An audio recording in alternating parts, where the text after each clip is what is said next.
ladies and gentlemen. These days it's almost provocative to say that the European idea is an innovative, young idea. But it is. The European project started 70 years ago. I will have 70 by the end of this year. But France is 1,000 years old. So the European Union is young. Nationalism is an old, even an old-fashioned idea.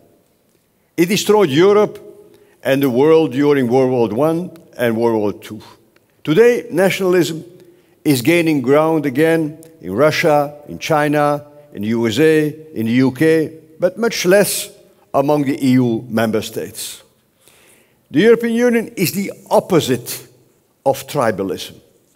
It is the opposite of each for oneself.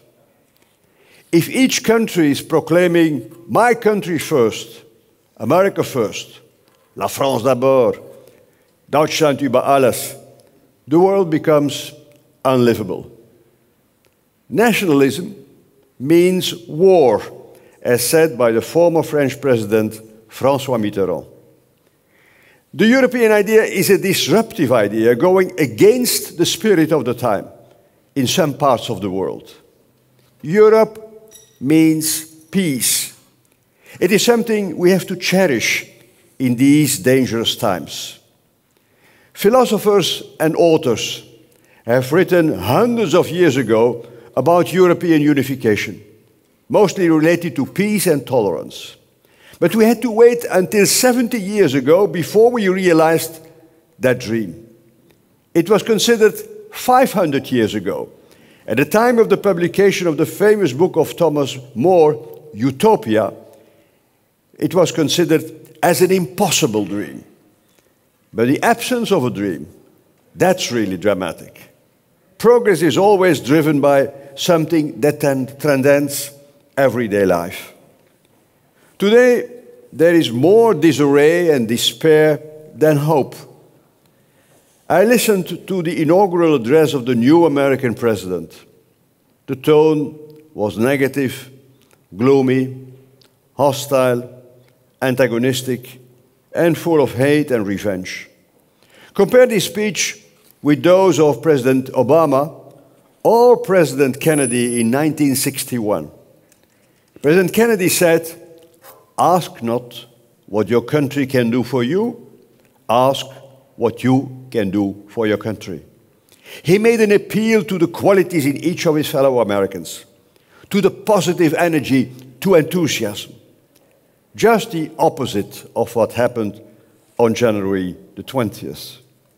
We have to dream, to speak of utopia instead of dystopia. We have to turn fear into hope. And I know, of course, that the European Union has to be improved in its functioning and architecture. I know that the Union is not always seen as a win-win enterprise anymore after the many crises we went through during the last 8 years. But we have to keep the sense of proportion. After 70 years, the Union is mature now. It is no longer a love affair between young people. We are in a marriage with ups and downs. A marriage with 27, by the way, for better and for worse. We have to fight for our marriage. Love is a verb. We have to defend Europe. One country is in a process of divorce, and let's hope that we can achieve an amicable divorce by mutual consent. But in any case, the 27 will continue their journey in the midst of a world where nationalism is becoming the rule and cooperation the exception. Stronger together is a better slogan than each for oneself. China, India, and others are conquering the world economically and even politically. And it's absolutely great that they managed to lift hundreds of millions of people out of extreme poverty. The EU represents 7% of the world population, only 7, and 20% of world GDP, though these numbers are decreasing day by day. Our world in which we live would become very small within the national borders of Belgium, the Netherlands, Germany, or Italy. We would be the leftovers of globalization with our 7% of world population. The youngsters of the United Kingdom understood this pretty well when they voted overwhelmingly in favor of remaining in the European Union. And many of those youngsters were devastated in the morning of June 24 after the negative result of the referendum. And by the way, in a few years' time, demographics would turn the outcome of 52-48 into 48-52. We often say that we have to think of our children and grandchildren, and I do. But in the UK, the opposite happened. The older generation stole the future of the youngsters. The generation furthest away from World War II is more supportive of the European Union, the peace project in essence, than their predecessors who were born just after the war. It's a real paradox. Dear friends, life is always full of tensions between space and place, between opportunities we can seize, the risk we can take, and the protection we need at home, space and place. And Europe created space with the free movement of goods, services, capital, and people. It created prosperity. And the same happened on a global scale. Millions of young people could study, for instance, abroad via all kinds of so-called Erasmus programs. But in general, the world became a village with unprecedented possibilities to travel cheaply and to serve on the internet for free. We have access to information, music, entertainment, exchanges as never before in human history. No country is far away anymore. But when space also creates costs, when not everybody is winning anymore in the global economy, when it becomes obvious that this prosperity doesn't reach everyone, nor does everyone equally benefit from it, people start longing for a place that protects them against threatening developments, such as unemployment, unsecure jobs, financial instability, irregular migration, terrorism, climate change, all kinds of unfair competition and excessive inequalities. Longing for a place where they feel at home and at ease is also longing for the good old days, a nostalgic feeling of a world with more stability and more harmony. And young people, of course they are aware of the pros and the cons of this new world in which we live. But they also know that the old world will not return. The first group, you can call them wall people, ready to build walls in their hearts, in their heads, even building physical walls, in order to prevent others from coming in. The others are web people, embracing globalization with its advantages and disadvantages. I can use another metaphor. The first group are the staying at home people, and the others are the movers. Mostly the distinction between young and old people. At the same time, we have to find a way to alleviate this tension, to bridge the distance between space and place, between web and wall.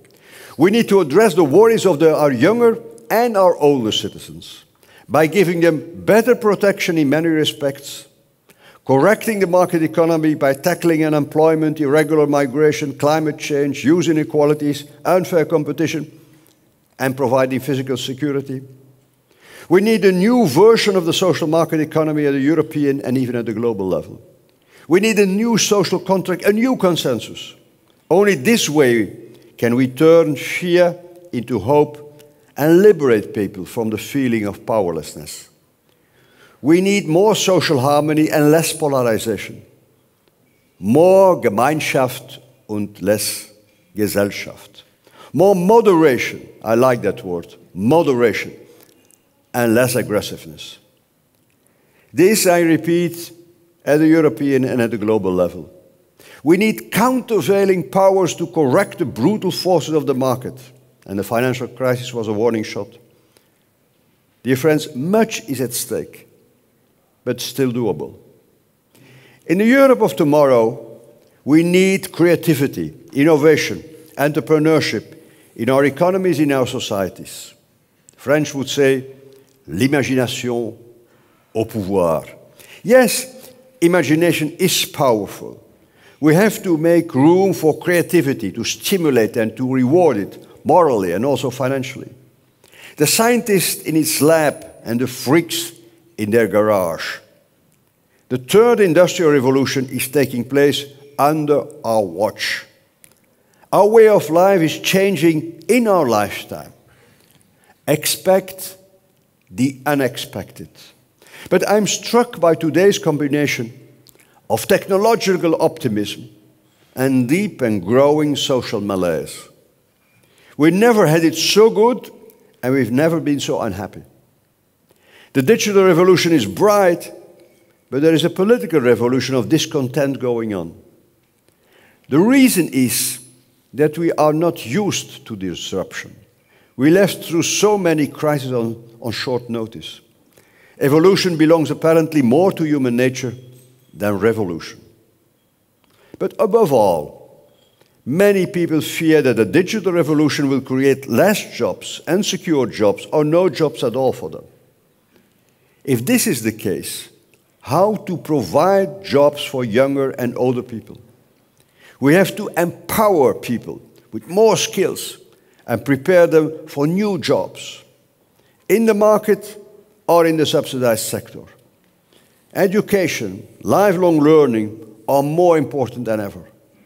And at the same time, we have to keep a balance between a demanding professional life and our personal or family life. Flexibility and stability is the formula for that word, happiness. Dear friends, Europe is not a museum. Our societies are very dynamic and full of vitality. Every day people start their own business, volunteer to help their parents, their neighbors, take initiatives to protect nature and environment, to support foreigners and refugees. And we often underestimate the energy and the dynamism among people.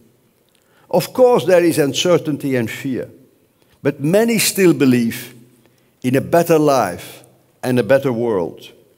We have to encourage the spirit of initiative in the economy and beyond the economy. We have to be committed to progress economically, socially, and ecologically. Hopeful people look at their fellow citizens and their fellow men not as enemies or as rivals. Fear creates failed societies. In stagnating economies and in stagnating societies, tribalism and nationalism can gain ground. Let's be optimistic. The European economy is growing again. We are creating 5 million jobs in the euro area between 2014 and 2017. Our growth is much more evenly distributed among our people than in the United States, where 90% of the citizens only benefited from 20% of the growth created between 1975 and 2007. We in Europe, we obtained results also on climate change. We will overperform by doing better in 2020 than the target of minus 20% greenhouse gas emissions compared to 1990. And the new objective of minus 40% greenhouse gas emissions in 2030 is within reach.